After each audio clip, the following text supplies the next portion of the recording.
Hello all, good morning. 19th December current affairs பார்க்கலாம்.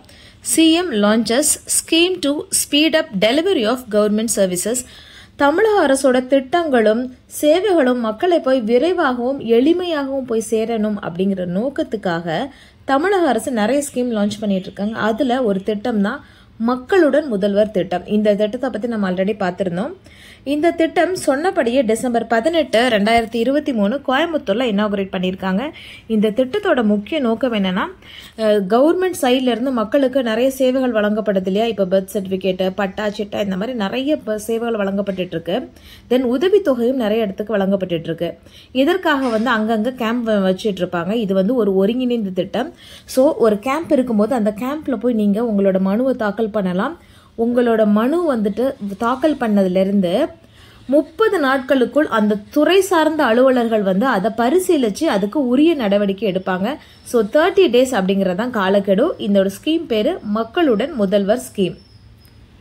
தென் கோவிட்ல உள்ள corona virus புது variant India ஃபுல்லாக பரவிட்டு இருக்கு, நம்ம எல்லாருக்குமே தெரியும். இதுல அந்த வேரியன்ட் பேர் என்னன்னு பார்த்தீங்கன்னா JN1. இந்த வேரியண்ட்டை இப்போ கேரளாவில் ஒருத்தங்களுக்கு பாதிக்கப்பட்டிருக்கு அப்படின்னு சொல்லியிருக்காங்க. இப்போ கவர்மெண்ட் என்ன சொல்லியிருக்காங்கன்னா, இந்த வேரியண்ட் தொடர்பாக நியூ கேசஸ் வருதா அப்படின்னு நீங்கள் வாட்ச் பண்ணிட்டே இருங்க அப்படின்னு மத்திய அரசு மாநில அரசுக்கெல்லாம் தகவல் தெரிவிச்சிருக்காங்க. தென் மழை பாதிப்பு ரொம்ப ஜாஸ்தியாக இருக்குது, பெருவெள்ளம் வந்தது. இதனால பருவகால நோய்களை தடுக்கும் பொருட்டு குழந்தைகளுக்கு தட்டம்மை ஊசி போடுறாங்க. அதாவது MMR வேக்சின் திருப்பியும் போடுறாங்க. ஆல்ரெடி நீங்கள் போட்டிருந்தாலும் சரி, நம்ம எல்லாருக்குமே தெரியும், குழந்தைகளுக்கு தடுப்பூசிக்கு அப்படின்னு ஒரு அட்டவணை கொடுத்துருக்காங்க.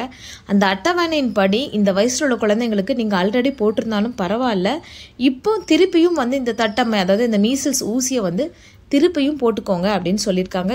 தற்போதைக்கு 11 லட்சம் மேற்பட்ட குழந்தைகளுக்கு இந்த ஊசி போடப்பட்டுள்ளது.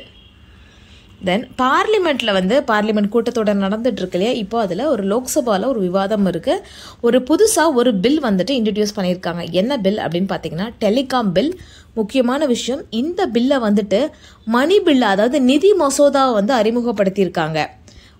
என்ன சொல்லியிருக்காங்க, நிதி மசோதாவை அறிமுகப்படுத்தியிருக்காங்க. இந்த டெலிகாம் பில் படி என்ன ஆகும் அப்படின்னீங்கன்னா, ஏதாவது எமர்ஜென்சி சிச்சுவேஷன் இல்லை ஒரு பேரிடர் காலத்தில் மத்திய அரசோ மாநில அரசோ இந்த சேவை இருக்கு இல்லையா, இந்த டெலிதொடர்பு சேவை, இந்த சேவையை கையில் எடுத்துக்கலாம். அதாவது டெம்பரவரியாக எங்களோட கண்ட்ரோலுக்கு, கவர்மெண்டோட கண்ட்ரோலுக்கு வந்துக்கலாம் அப்படிங்கிற மாதிரி இருக்கு.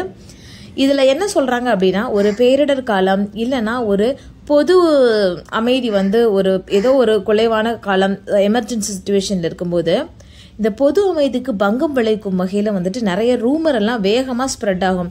இப்போ மணிப்பூர் கலவரம் எல்லாம் எடுத்து பார்த்தீங்கன்னா, டக்குன்னு எல்லாருமே இந்த டெலிகம்யூனிகேஷன் வாட்ஸ்அப்பில் தான் ரொம்ப யூஸ் பண்ணிட்டு இருக்காங்க இல்லையா.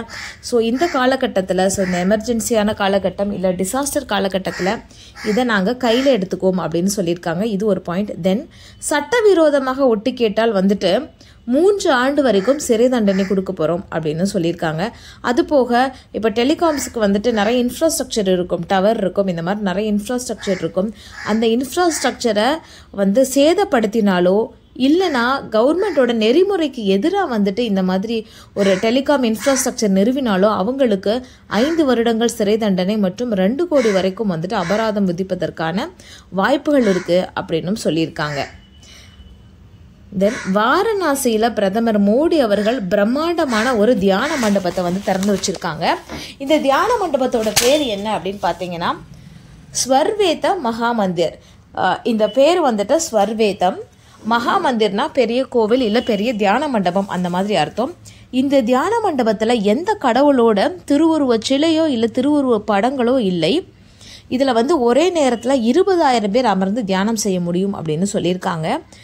பிரதமர் மோடி அவர்கள் என்ன சொல்லியிருக்காங்கன்னா, நம் நாட்டின் சமூக மற்றும் ஆன்மீக வலிமையின் நவீன அடையாளமாக இந்த ஸ்வர்வேத மகா மந்திர் விளங்கும்.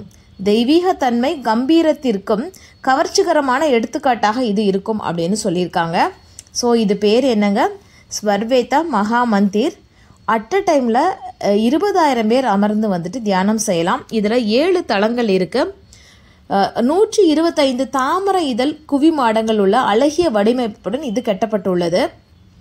இங்கே 3317 இந்த ஸ்வர்வேத ஸ்லோகங்கள் வந்து பளிங்கு கற்களில் பொறிக்கப்பட்டுள்ளன. இது போக மூலிகை மண்டபம் இருக்கு, தேக்கு மரத்தினால கூரைகள், நுட்பமான நிறைய சிற்பங்கள்லாம் செய்யப்பட்டிருக்கு, 101 நீரூற்றுகள் இருக்கு அப்படின்னு சொல்லியிருக்காங்க. இந்த ஸ்வர்வேதம் அப்படிங்கிறதுக்கு அர்த்தம் என்னன்னு பார்க்கலாம்.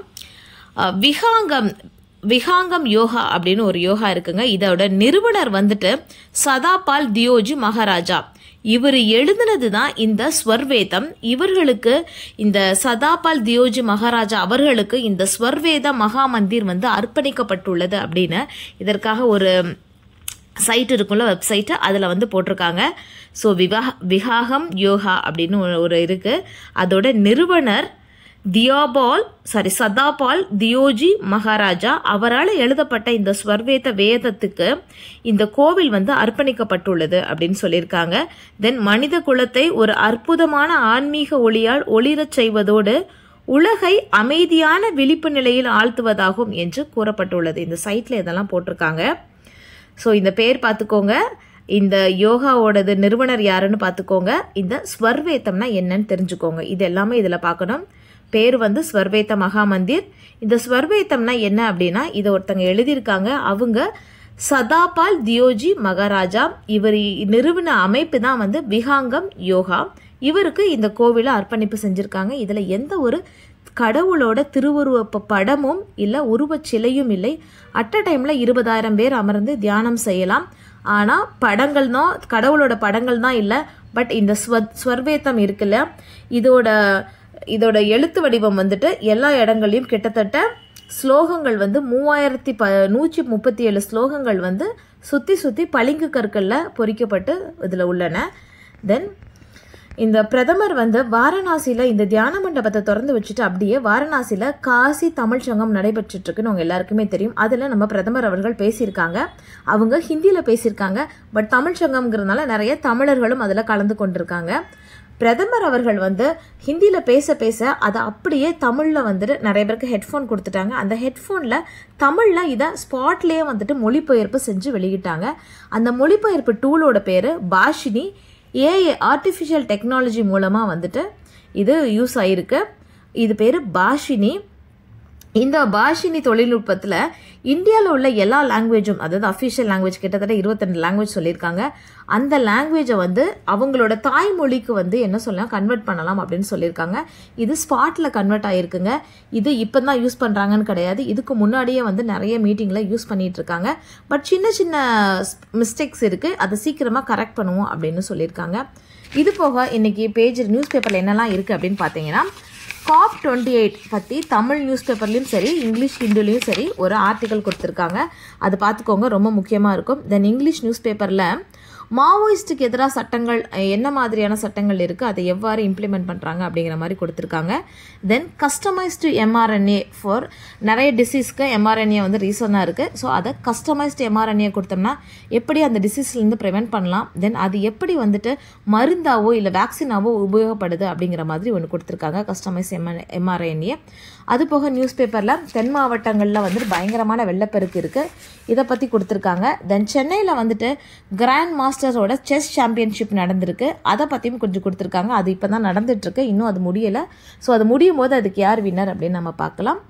தேங்க்யூ. மீதி நாளைக்கு பார்க்கலாம்.